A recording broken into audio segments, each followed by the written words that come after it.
جی بسم اللہ الرحمن الرحیم، السلام علیکم۔ آج غالباً یہ دوسرا موقع ہے جب سے ہم نے یہ یوٹیوب پہ شروع کیا ہے۔ پہلے بھی ایک بڑی شخصیت اوریہ مقبول جان ان کے ساتھ کیا، اور یہ دوسری شخصیت اور صحافت میں ہمارے استاد ہیں، اور آپ باقاعدہ جو فیلڈ جرنلزم ہے، رپورٹنگ میں میرے پہلے باس بھی تھے یہ، تو ابھی بھی بہت کچھ سیکھتے ہیں ان سے۔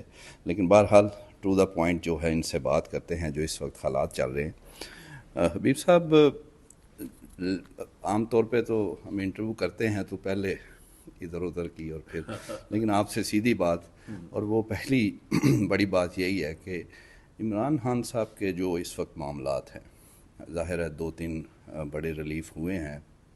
سسٹرز کا تو چلے کہہ سکتے ہیں ان کا کوئی اتنا نہیں تھا، لیکن بہرحال بشریٰ بی بی کی رہائی اور پھر اور بھی کچھ چیزیں ہیں۔ تو کیا آپ کو لگتا ہے کچھ ایسی چیز اندر کھاتے چل رہی ہے اور جو کہ پی ڈی ایم یا حکومت کے لیے سوچنے کا مقام ہے، خطرناک ہے، اور شاید پی ٹی آئی کے لیے کوئی بہتری ہو؟ جہاں تک عمران خان صاحب کے معاملات کا تعلق ہے تو آپ غالباً یہ سمجھنا چاہ رہے ہیں کہ اسٹیبلشمنٹ کے ساتھ ان کے ساتھ تعلقات کیسے ہیں۔ دیکھیے، ایک تو نہیں، ہمیں پاکستان کی سیاست میں یہ حقیقت سمجھ لینی چاہیے کہ بنیادی جو دو کردار اس وقت پاکستان کی سیاست میں ہیں، وہ ایک اسٹیبلشمنٹ ہے اور دوسرے عمران خان ہے۔ جو موجودہ حکومت ہے یا پی ڈی ایم کی کوئی بگڑی ہوئی یا سدھری ہوئی شکل ہے، یہ دراصل نہ پولیٹیکل پلیئر ہیں، بلکہ یہ صرف اور صرف بینیفیشریز ہیں اس لڑائی کے جو دراصل عمران خان اور اسٹیبلشمنٹ کے درمیان یا ان غلط فہمیوں کے یا ان بدگمانیوں کے جو پیدا ہو چکے ہیں۔ تو ایک تو ہمیں اس بات کو واضح سمجھ لینا چاہیے۔ تو لہٰذا جو بھی خبر نکلتی ہے یا جو بھی خبر نکلنی ہے وہ دراصل انہی دو کے تعلقات کی بنیاد پر ہونی ہے۔ یہ جو یعنی اختلاف بھی ہوگا تو ان کا ہوگا تو خبر نکلے گی، جی، پیار بھی ان کا ان کا ہوگا تو خبر ہوگی، باقی ارریلیونٹ ہے۔ باقی پی ایم ایل کیوں ہیں؟ صحیح، وہ جیسے محترمہ بینظیر بھٹو نے جنرل پرویز مشرف سے مذاکرات پی کیے ایم تھے، ایل کیوں ہے، اور اس میں پی ایم ایل کیو کو پتہ بھی نہیں تھا، ٹھیک ہے نا۔ تو لہٰذا اس وقت بھی اگر ایسی کوئی چیز ہوگی تو اس حکومت کو اڑتی اڑتی کو خبر مل جائے تو مل جائے، ادروائز سے کچھ پتہ نہیں ہوگا، نمبر 1۔ نمبر 2، اس میں اگر آپ یہ کہیں کہ آج سے 5 دن پہلے آپ کیا سمجھ سکتے تھے کہ محترمہ بشریٰ بیگم باہر آئیں گی؟ نہیں آ رہی۔ نہیں ابھی نہیں کوئی شخص پاکستان میں اس چیز کا دعویٰ نہیں کر رہا تھا، نہیں، 1 دن پہلے جب ان کی ضمانت ہوگی پھر سارے کہنا شروع ہو گئے۔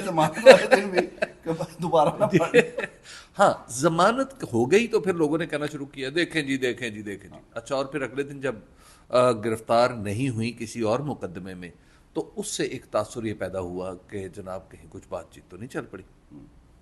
میں اس بات چیت کو یعنی میں نہیں سمجھتا یہ کسی بات چیت کا نتیجہ ہے ایز آف ٹوڈے۔ اس کی وجہ ہے کہ بات چیت کا اگر نتیجہ ہو تو وہ کسی اور انداز سے ہوتا ہے، ایسے نہیں ہوتا۔ آپ اس سے اپنی اپنی چیزیں اخذ کرتے کر رہے ہیں لوگ، اور جو بعض ایسے خود کو جو باخبر ہونے کے دعوے دار تھے ان کو چونکہ پتہ ہی نہیں تھا، اب وہ کہہ رہے دیکھیں آپ یہ ڈاٹ ملائیں، یہ ڈاٹ ملائیں، یہ ڈاٹ ملائیں، تو آپ کے کچھ ڈیل ہوئی ہے۔ اب یہاں سے کم از کم آپ اس کو یوں کہہ سکتے ہیں کہ ایک کانفیڈنس بلڈنگ کی اس سے ایک موقع مل گیا ہے، ڈیل نہیں ہے، کانفیڈنس، جی، ایک کانفیڈنس بلڈنگ میجرز جو ہے وہ ان کا ایک خود بخود ایک اچھی چیز ہو گئی ہے، ٹھیک ہے نا۔ تو لہٰذا اس رہائی میں میں سمجھتا ہوں کہ جو بنیادی رول پلے کیا ہے وہ جسٹس قاضی فائز عیسیٰ کے رخصت نے پلے کیا ہے، کیونکہ جب تک وہ آسیب کی طرح پاکستان کی عدلیہ میں موجود تھے بہت ساری عدالتیں کھل کے فیصلہ بھی نہیں کر پا رہی تھیں، اور جس طرح انہوں نے 6 ججوں کے خط کا انجام کیا وہ بھی آپ اچھی طرح جانتے ہیں کہ ان کی موجودگی میں انصاف ممکن ہی نہیں تھا۔ تو جیسے ہی وہ شخص عدالت کی جان چھوڑ کے گیا ہے، ویسے ہی یا اس کے چھوڑنے کے امکانات واضح ہو گئے تو آپ نے دیکھا کہ فوری طور پر کچھ نہ کچھ انصاف کیوں نہیں کہہ رہے کہ جیسے ہی ایک شخص دفع ہو گیا، یہ کیوں نہیں کہتے؟ ہاں، دل یہی چاہتا ہے، لیکن بہرحال اب جیسے ہی وہ شخص گیا ہے تو آپ اس کے بعد انصاف کی کچھ رمق آپ کو اپنے عدالتی نظام میں آنا شروع ہو گئی۔ ہاں، لیکن اس میں جو دلچسپ بات یہ ہے نا، یہ جو ڈیل کا تاثر بنایا ہے یہ ہماری پیاری حکومت کی اپنی بے وقوفی نے بنایا ہے۔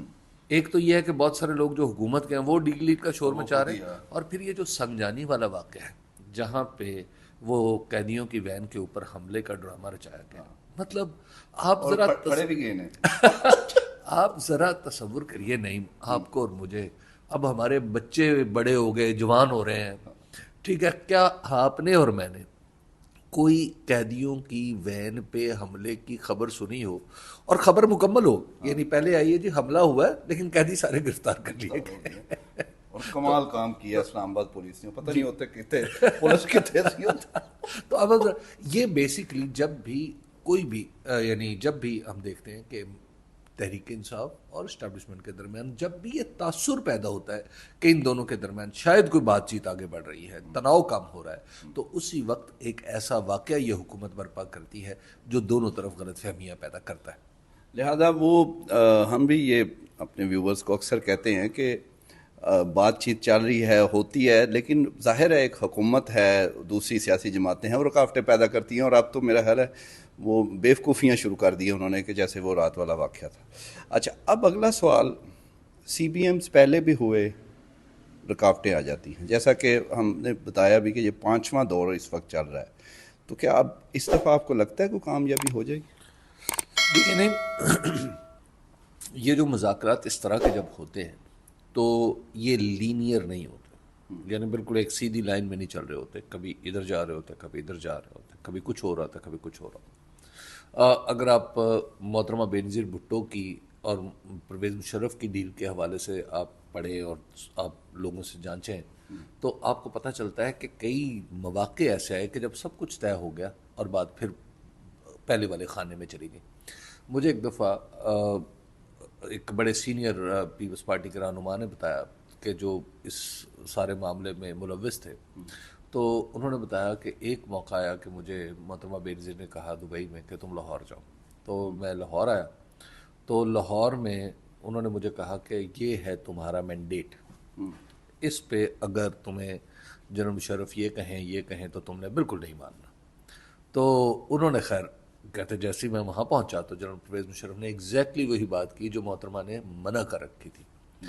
تو کہتے میں نے کہا جی بالکل ٹھیک ہے, میں تو پھر اب میں نے تو انکار سن لیا آپ کا, لیکن میں آپ کو کنونس کرنا چاہتا ہوں. انہوں نے کہا آپ کیوں نہیں مان رہے؟ کہا جی مجھے تو محترمہ نے کہا.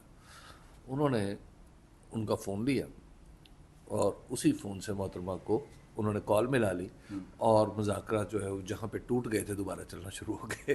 تو لہٰذا یہ جو بات چیت ہوتی ہے جب بھی اس طرح کی ہوتی ہے تو اس میں اتار چڑھاؤ, بیرونی واقعات, اندرونی واقعات بہت سارا رول پلے کر رہے ہوتے ہیں. تو اس کو آپ یہ نہ سمجھیں کہ یہ شروع ہو گئے ہیں تو 4 دن میں ختم ہو جائیں گے, 6 دن میں ختم ہو جائیں گے. یہ نہ ختم ہوں گے, یہ چلیں گے, یہ آگے بڑھیں گے, پھر رکیں گے, پھر چلیں گے, کچھ اس طرح چلتا رہے گا. ہاں اگلے 3 مہینے کافی امپورٹنٹ ہے. 3 مہینے تو یہ ایک ہر کوئی جاننا چاہتا ہے, میرے پیچھے بھی پے رہندے رہے, ظاہر نظر کچھ وہ رہائی نظر آئے گی تو پھر ہم کہہ دیں گے. تو ابھی تک تو میں نے نہیں کہا, لوگ تو پتہ نہیں کیا کیا سودا بیچتے ہیں. تو اب خان صاحب کی رہائی کا کچھ آپ کو نظر آ رہا ہے؟ مجھے اب تک تو عمران خان کی قید بھی سمجھ نہیں آ رہی. تو theoretically speaking, politically speaking, practically speaking, Imran Khan sahab اس وقت تک جیل سے باہر ہونے چاہیے. یہ جو کچھ آپ کی یہ جو پیج پڑ رہے ہیں نا پاکستان کے اندر, پاکستان کی سیاست میں, پاکستان کے لیے انٹرنیشنل مشکلات کھڑی ہو رہی ہیں, وہ سب اس وجہ سے کھڑی ہو رہی ہیں کہ دراصل ہم نے عمران خان صاحب کو جیل میں رکھا ہوا ہے. ہم نے جب پھر بالخصوص جس طرح ہم اپنی عدالت کے بارے میں ثابت کر رہے ہیں, یہ آپ کو پتہ ہے یہ جنہوں نے بھی کیا ہو, جیسے بھی کیا ہو, پاکستان کے اندر اکنامک ریوائیول کی ساری کوششوں کو ایک دھکا یہ 26ویں ترمیم والا کافی ہو گیا.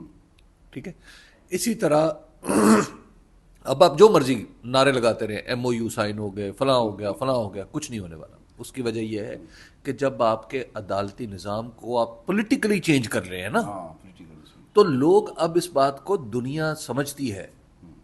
اور جس طرح کی لیڈ لگی ہیں, لیڈ سٹوریز اور جو آئی ہیں انٹرنیشنلی, وہ پاگل تو نہیں سارے. جی, دنیا سمجھ رہی ہے کہ اس کا مطلب ہے کہ لوگوں نے, ملکوں نے اپنے سفیر کس لیے رکھے ہوتے ہیں دوسروں, وہ بھی رپورٹ. تو لہٰذا یہ 26 ترمیم والا دھچکا جو ہے نا, یہ کافی ہو چکا ہے. یہ اب آپ اکنامک ریوائیول وغیرہ کے لیے آپ کے لیے بہت ضروری ہو چکا ہے کہ اب آپ چیزوں کو واپس ان لائن کریں. تاکہ لوگوں کا کوئی بھروسہ پاکستان کے اوپر بڑھے. آپ کو حکومت اس کا مطلب ہے کچھ جاتے نظر آ رہی ہے بس؟ یہ حکومت ہے؟ یہ سارے کہتے ہیں وہ ہے تو صحیح. وہ حکومت صرف خود کو کہتی ہے کہ ہم حکومت ہیں, باقی کوئی شخص. شرارتیں جو گئے تھے ہیں ترمیم بھی زبردستی کر لیندے ہیں. دیکھیے بات یہ ہے کہ نہ یہ ان کی ترمیم ہے نہ یہ ان کی حکومت ہے, یہ محض فارم 47 ان لوگوں کی جیب میں ڈال دیے گئے ہیں. لہٰذا یہ سمجھتے ہیں کہ جناب ہمیں ہم منتخب نمائندے بھی ہیں. ہم بچپن میں تھے نا تو اس وقت نئے نئے نوٹ, اس وقت سکے بھی ہوا کرتے تھے, تو ہم نے دیکھا کہ یک بچپن میں نوٹ آ گئے اور ان کے اوپر لکھا ہوتا تھا عید مبارک. تو بچوں کو پھر جشن آزادی مبارک, تو بچوں کو ہر بچہ اپنے جیب میں اس طرح کے بہت سارے نوٹ لیے پھرتا تھا اور بڑا امیر سمجھتا تھا خود کو. تو ان کی جیب میں بھی وہی والے فارم 47 ہیں جن کے اوپر عید مبارک لکھا ہوا. جی, تو لہٰذا آپ ان سے کوئی زیادہ توقع نہ کریں. بڑی زیادتی. نہیں, عید مبارک عید مبارک پہ حکومت کر رہے ہیں. جی, اس عید مبارک پہ یہ ساری حکومت بھی پھر عید مبارک. جی, حکومت بھی عید مبارک کی ہے. جو اس میں ایسا ہوا کہ ہم جب بچپن میں آپ کہہ رہے ہیں کہ وزیر اعظم شہباز شریف اور صدر زرداری عید مبارک صدر اور عید مبارک وزیر اعظم. ہم بچپن میں جب وہ نوٹوں سے کھیلا کرتے تھے تو ایک دوسرے سے چینج بھی لیا کرتے تھے. میں نکالتا تھا 100 کا نوٹ اور 100 کا کہتا تھا اچھا یار 10 والے مجھے دے دے. تو پیپلز پارٹی اور نون لیگ یہ آپس میں یہی سودے بازی ہے ان کی. یہ ایک جیب سے عید مبارک والا نوٹ 500 کا نکالتا ہے اور اسے کہتا ہے کہ اچھا میں نے 5 دے دے. وہ آگے سے کہتا ہے اچھا, وہ پرچیاں پوری گن کے دیتا ہے, لگتا ہے ایسے کہ پیسے, اصل پہ کچھ نہیں. اچھا, اصل جڑے پیسے نے وہ اڈیالہ چ نے. جی, پالیٹکس وہاں پہ اور طاقت کہیں اور. طاقت کہیں اور ہے. اچھا, تو اب پھر جب حکومت نہیں اور خان صاحب پھر جیل میں یا کچھ ہونا ہے؟ دیکھیے, خان صاحب کے حوالے سے ایکچولی میں کچھ لفظ تلاش کر رہا ہوں کہ بات ہو بھی جائے. اور خان صاحب, دیکھیے خان صاحب, ایک تو یہ ہے کہ آپ ذرا تصور کیجئے دنیا کا کوئی بادشاہ اپنی فوج کے بغیر چل سکتا؟ دنیا کی کوئی فوج بادشاہ کے بغیر چل سکتی ہے؟ یہ پوری انسانی تاریخ کا نچوڑ ہے. صحیح ہے, ٹھیک ہے نا. اچھا, اب ان دونوں کے درمیان ان دونوں کو ریئلائز کرنا ہے کہ کچھ جو خان صاحب ہیں, خان صاحب بھی سمجھیں کہ, اور اس بات کے اشارے نہیں واضح طور پہ دیں, واضح طور پہ بتائیں کہ ہاں ہم اکٹھے چلیں گے, اور ادھر بھی اگر کوئی نفرت اور بدگمانی ہے تو اس کو بھی ختم کرنا پڑے گا, ادروائز یہ ملک آگے نہیں جا رہا. دیکھیے جو 26ویں آئینی ترمیم میں ہم نے اپنے ساتھ کر لیا ہے نا, اب یہ ملک آگے نہیں جا رہا. اب آپ کو یہاں سے ایک دفعہ ایک قدم پیچھے ہٹ کے سوچنے کی ضرورت ہے. اور مجھے کچھ ایسا لگ رہا ہے کہ کچھ ایسی ریئلائزیشن ہر جگہ موجود ہے.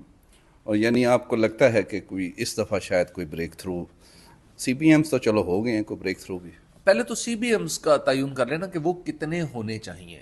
ایک محترمہ, شروعات ہوئی ہے, ابھی تو آغاز ہے نا, ابھی آپ آگے چلیں گے پھر پتہ چلے گا, پھر دیکھیں گے کہ وہ کیا ہوگا. بعض اوقات دیکھیے, بعض اوقات کچی جگہ پہ, بعض اوقات تھوڑی چھوٹی چیز کے لیے آپ, چھوٹی چیز اشارہ تو ہوتی ہے کسی بڑی چیز کا, لیکن وہ جو بڑی چیزیں ہیں ان کے لیے آپ کو بڑی چیزیں دینی ہیں.